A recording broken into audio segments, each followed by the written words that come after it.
Hi there, welcome to yet another episode of Power Sports. I'm Ronald Arufendiga, like always, joined by Mtogosis. How you doing, man? I'm okay, man. Super excited. Another routine win for Michael Carrick and Man United. I think I couldn't be any happier. Yeah, I can tell. It's been a tough week for us, tough couple of days for us Chelsea fans.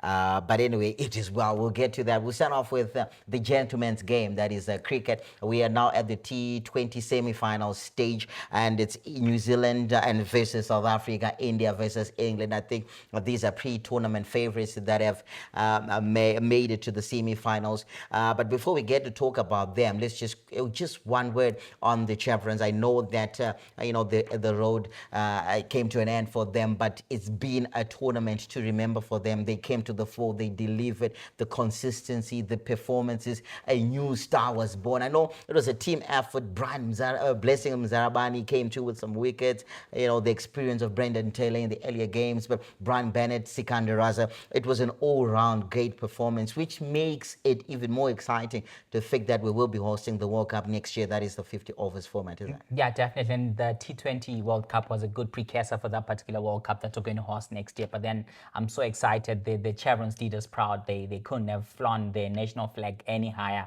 because they did very well in the group stages. I know, obviously, they were more or less punching above their weight in the Super 8 because some of the teams, they are very strong. You're fighting with cricketing royalty. But then Sikandar Raza, I'm happy because at the start of this tournament, obviously, he lost his top spot in the ICC top T20 all-rounder rankings, but he's since regained that top spot, obviously with the 194, with the rating of 294 rather. So it is very good, and he's also the only African in that top 20 all-rounder ranking. So I feel he's done very well. Sikandar Raza leading from the front like any other captain should be doing, and the boys, Brian Bennett. I mean, I've got no words for this young man, and he's actually done us proud. A couple of 50s, was it 4 50s in the entire tournament? For 4 half centuries, that is, and it can only get better. So I feel in the 50 overs format, we can obviously look forward with a lot of hope, a lot of pride. I think cricket has been restored in the country, and obviously the Chevrons are going to do us proud come next year, and I've got a lot of confidence going into that. Now, for all the slack that Dr. Mkhuhleni has faced in Zimbabwe cricket, a lot has been said about the administration of the sport. Some said it was too elitistic. Some said we should ghettoize it. We should make it accessible. The administration of the game was questioned. Do you feel they've been vindicated now? I know there was that press conference, was it last year, when they explained their vision. Can they now say they've got the last laugh now to say that everyone off our backs, we are running the game properly? Yeah, definitely, because if you make it to the Super 8, no one gave the Chevrons a chance because people thought the Chevrons would do well to get a win going into the tournament. Remember, we lost that preparatory match to Oman and then obviously then beat them at their main tournament, that is. And we also won against Australia. I think that was the biggest shock of the entire tournament. If you to look at the biggest shock result in the tournament, it has to be the Chevrons versus Australia. And if you beat nations like Australia by 23 runs, surely you're obviously going to have the last laugh. And this is a Chevrons team that struggled to beat pretty much everyone last season, the season before. They were losing to all sorts of nations. Some nations, they're not even cricketing nations. But then to come through at a tournament with the pressure, all the pressure, all eyes on the Chevrons, and they delivered those key results against those cricketing nations. I think it doesn't have to go unsaid, and I feel the likes of Mkhuhleni can definitely say they've had their last laugh. But then you don't want to over-celebrate because there is the 50 overs World Cup that is coming through. We're going to host that. Make sure the administration is spot on. Make sure the boys are well prepared, and make sure the sponsorship deals that are going to come through. Remember, I've had some more wishes, obviously going to give the Chevrons something when they arrive back home. Let it obviously overlap into next year, and we're going to have a very good World Cup come next year. And I feel the Chevrons can obviously go one better than they did at this tournament because this was a precursor. We've brought back the belief. We know we can do it. It's not out of our world, out of touch to say we can actually dine with the likes of Australia, we can dine with the likes of India. We can do that. We've done it, and I think we've definitely stand as good a chance as anyone come next year. Next year. Now let's look at the last four. New Zealand take on South Africa. The Kiwis take on the Proteas. Always a crack off a match. It's difficult to tell, is it who's favorite in that one. South Africa were in the final last time around. Do you see them being slight favorites against New Zealand? Why do you see that one going Yeah, through? definitely, because South Africa has come so close yet so far over the years, and I feel for that particular reason they're going to be a bit stronger for New Zealand, and they'll make it to the final. And I feel something in my gut instinct is telling me the Proteas are going to go one distance better this time around. Remember, they've been doomed as the golden generation of stars that never won anything. So I feel this time around, Lady Luck is going to smile on them, and they're eventually going to win something. So I feel they are the favorites in that particular match. And then this one would have graced the final. India take on England. England, they have been sublime. I like the way that the victory against New Zealand, the chase that they had already qualified top of their group, but they still maintained, that fighting spirit to make sure that they won a clean swipe. They take on India, who in any tournament are always favorites to win, and then they're also playing at home. What kind of game do you expect to see in this one? I feel the fans obviously going to come to the fore for India, because playing at home, you're going to have that extra push from the fans in the stands, and that's going to sway in India's favor. I feel England, always a tough opponent in any competition, in any sporting discipline. They're a proper sporting nation. So I feel it is going to be a tough match. But India, because they're hosting for that particular reason, for me, they're slight favorites. And also they are their holders, and they're playing at home as well. So I feel it's going to sway in India's favor slightly. They are marginal favorites in this particular tie. All right, so that is all with regards to the T20 World Cup. We're now at the semi-final stage. Congratulations to the Chevrons.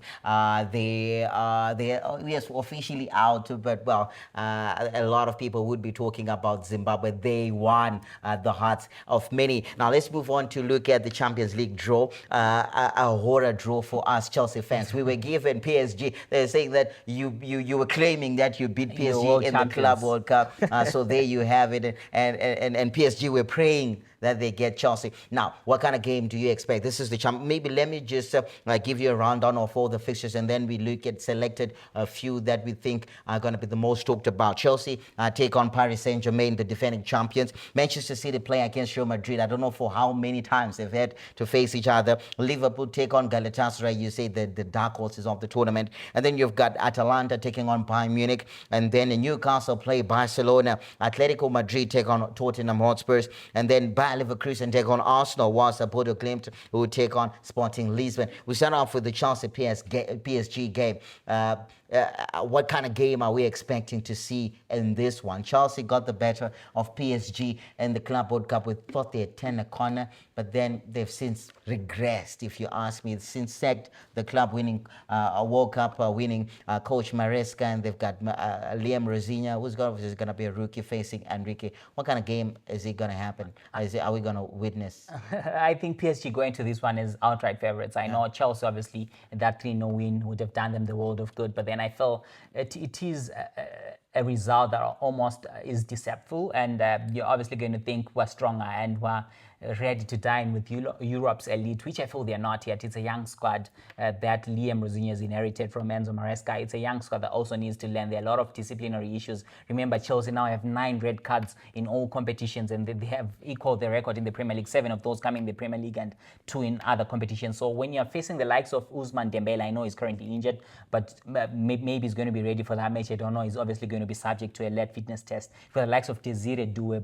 Bradley Bacola, Kitsa Karatskelia, those are very fast offensive players that can dribble past you like you're not there. So I feel with Chelsea's recent disciplinary issues, coupled with the array of talent, even Vitinha is so silky on the football, easy on the eye, and touch me not type of football. So I feel Chelsea, the likes of Moises Caicedo, who we know are not scared to put a foot every now and then, they're going to face serious problems. And now I won't rule out Chelsea getting a player sent off in the round of 16 in this particular tie against PSG. They won't go through the entire 2 ties without at least having someone at risk of being red carded. So for that particular reason, because Chelsea are always playing on the edge, And PSG, I know last season everyone thought they're not even going to make it into the round of 16. They went through the back door. They had to go through the qualifiers, but then they went the entire distance in the end. I feel PSG are still one of the strongest teams in Europe, and Chelsea's team, I don't think they're still ready. If you spend £2 billion and you're chasing a game against Arsenal, for example, and then you bring on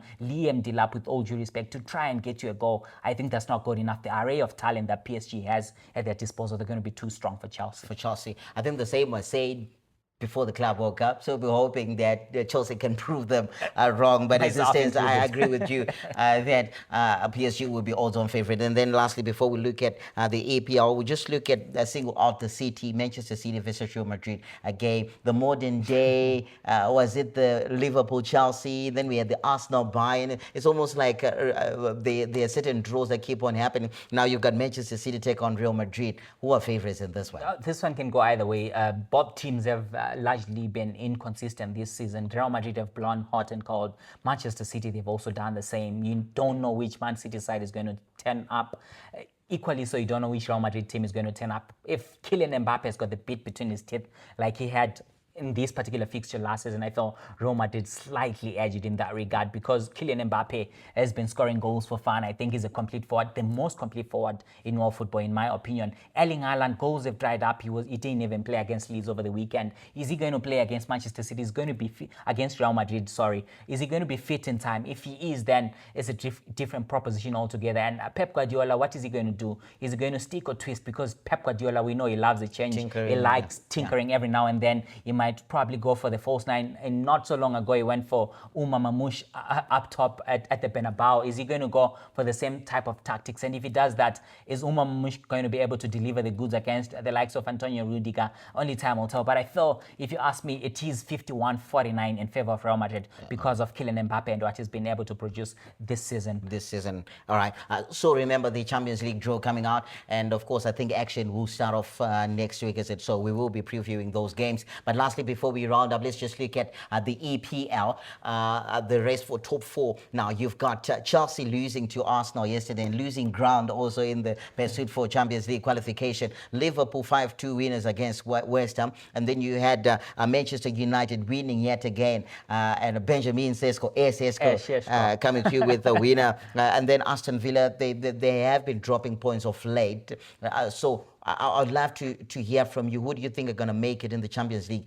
The good thing is you might have 5 teams qualify this season, depending on the efficiencies and how deep the English teams go. But what kind of top 4, 5? Rather, let's say top 5. Who are the teams you believe who join Arsenal and probably Manchester City in terms of European places next season? I think it's obviously Arsenal, Manchester City. I don't know in which order come the end of the season, because with Arsenal you never know. And then obviously I feel United, because of the momentum that Michael Carrick has come with, and that they've been playing very well. They're only undefeated team in 2026 in the English Premier League. I feel they'll finish third. And then in 4th place I'll have Liverpool. They look to have weathered the storm, and Arne Slot has steadied the ship at a very crucial stage of the season. It's the business end of the season.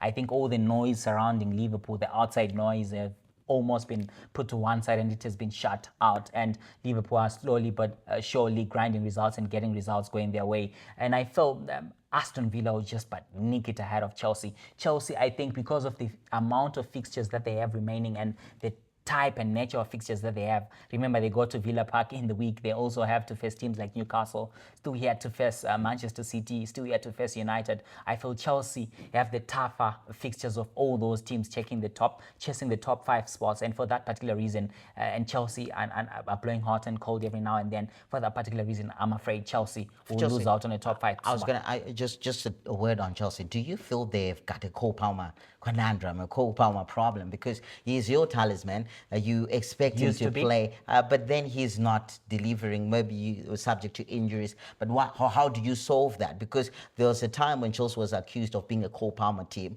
and now that he's not firing, the team looks a bit sometimes average. I think with the return of Romeo Lavia, I love Romeo Lavia to bits. I feel after Moise Caicedo, I think he's the second best midfielder that Chelsea has. He's been unlucky, obviously, with injuries, but you saw when he came on, obviously he was the leader of that midfield together with Moise Caicedo, and for that last storm that Chelsea obviously tried to bring to us now in the final stages of their matches, it was due to Romeo Lavia's ball retention as well as Moise Caicedo's still and greeting that midfield, and they managed to sell through. So I feel ever since his return, I think you can bench Cole Palmer and you'll be forgiven for doing that if you're Liam Rosigne, because the performances have not been justifying him to be in that starting lineup. Bench Cole Palmer, play a midfield three of Moise Caicedo, Romeo Lavia, as well as Enzo Fernandez. I think it will just about do the bit. João Pedro has come to the fore and he's proven a lot of people wrong, myself included, because I felt he's a halfback footballer. It looks like there's something that's missing in his game, but then he's been scoring the goals. I think 5 goals in 5 shots on targets going into this Arsenal match. Obviously, the stats have changed because a couple of missed efforts in that particular match. So I feel he's been playing very well, and you don't want to mess that up and play him in the 10 position and bring Liam Delap up top. It's not something that you want to be doing if you're Liam Rosigne. But I think the big elephant in the room is Cole Palmer, and it's actually shocking to be saying this right now as I'm stood here with you, because Cole Palmer was almost undroppable. He was an untouchable when he moved to Chelsea. The goals and assists were crazy. That the numbers that he managed to push were crazy, and those are big numbers. But then it is almost dried out. And this season alone, he's managed to score. He's yet to score from up and play ever since he returned from injury in 2026. So I felt he's the one who drops out. And the likes of Esteval, I think I was very happy when he came through and he was playing well. But it looks like he's lost form at a crucial stage. I don't know, injuries as well have played a part in all that. Pedro Neto has been decent as well. So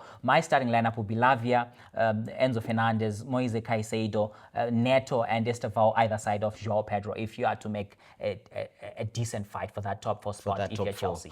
Spot. Is it? I think that is all we had for you today. That is on Power Sports. We should be excited. I know Manchester United, a lot of Manchester United fans are enjoying themselves. We are having a difficult time on social media, the trolling.